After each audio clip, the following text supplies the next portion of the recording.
Salam Planters, salam sejahtera bagi kita semua, para Planters PT PN Group. Puji dan syukur kita ucapkan kepada Tuhan Yang Maha Kuasa bahwa pada hari ini kita masih diberikan kesehatan, kekuatan, sehingga kita dapat menikmati hari ini dengan baik. Sebagai informasi, video ini dibuat sebagai tugas akhir saya dalam mengikuti pelatihan CEO Insight yang diselenggarakan oleh Holding Perkebunan bekerjasama dengan LPP kepada seluruh jajaran BOM-1 di PT PN Group. Saya secara pribadi mengucapkan terima kasih kepada pihak penyelenggara yang sudah menginisiasi program ini guna membekali pejabat-pejabat BOM-1 untuk mempersiapkan diri dalam menghadapi asesmen penyaringan talenta-talenta calon direksi. Semoga program pelatihan ini dapat memberikan manfaat kepada seluruh peserta.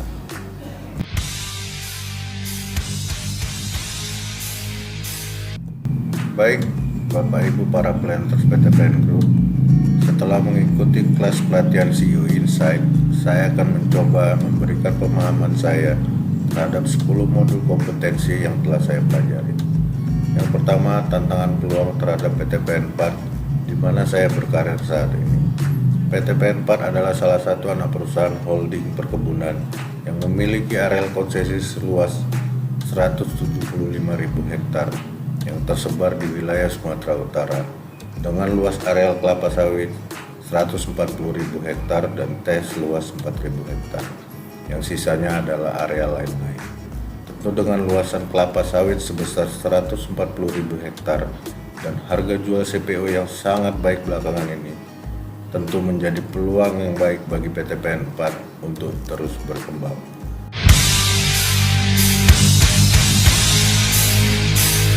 Tantangan terberat adalah bagaimana kita mempertahankan agar perusahaan ini tetap berkelanjutan di tengah-tengah kondisi volatile, uncertain, complexity, ambiguity, dan bagaimana kita selalu beradaptasi menghadapi perubahan-perubahan yang akan selalu terjadi. Maka dari itu, kita sebagai pemimpin harus mampu menciptakan situasi sense of urgency dari suatu perubahan sehingga organisasi kita dan para pemangku kepentingan dapat bergerak bersama dalam suatu perubahan.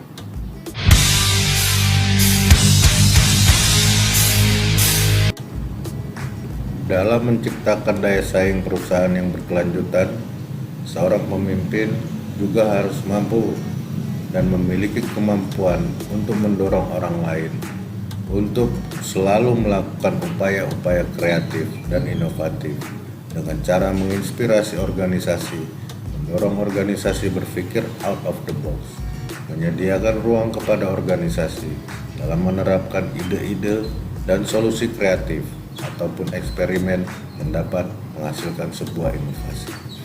Sebuah organisasi juga perlu terus beradaptasi dan antusias dalam menghadapi dan menggerakkan perubahan untuk merespon lingkungan bisnis dengan cara membangun sebuah sistem yang dapat memaksimalkan pengembangan kapabilitas dan kapasitas organisasi serta talenta dalam perusahaan. Seorang pemimpin harus dapat meninggalkan sebuah legacy yang dapat memastikan organisasi tersebut tetap berkelanjutan.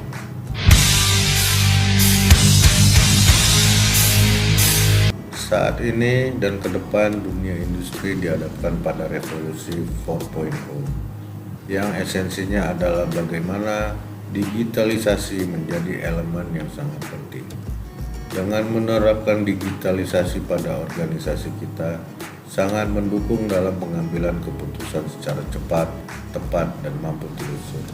Maka dari itu, sebagai pemimpin, kita harus memiliki kemampuan dalam mengarahkan, memimpin serta mengevaluasi proses transformasi digitalisasi di organisasi kita.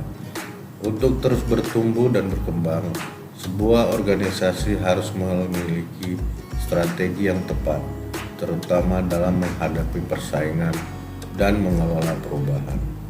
Organisasi juga harus mampu meraih peluang, menghadapi ancaman dan tantangan, menggunakan kekuatan serta mengatasi berbagai kelemahan internalnya. Maka dari itu, Kita sebagai pemimpin juga harus memiliki kemampuan menetapkan sasaran jangka panjang berdasarkan sudut pandang yang bersifat holistik dan komprehensif.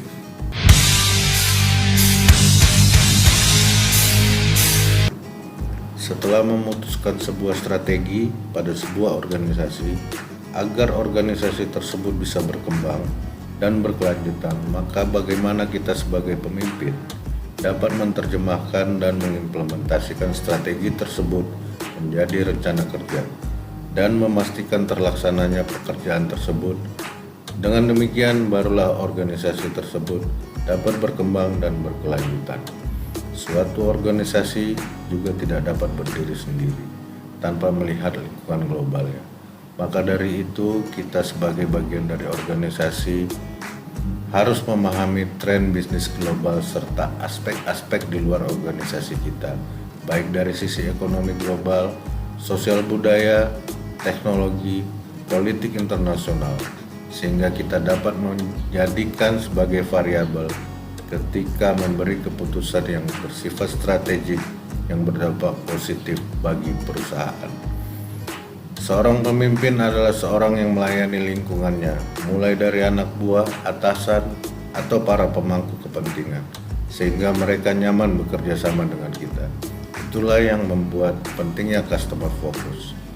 Dalam suatu organisasi yang juga hakikatnya adalah memberikan pelayanan yang terbaik, bahkan di atas harapan dan ekspektasi pelanggan, sehingga pelanggan nyaman dan memiliki keterikatan yang tinggi terhadap organisasi kita.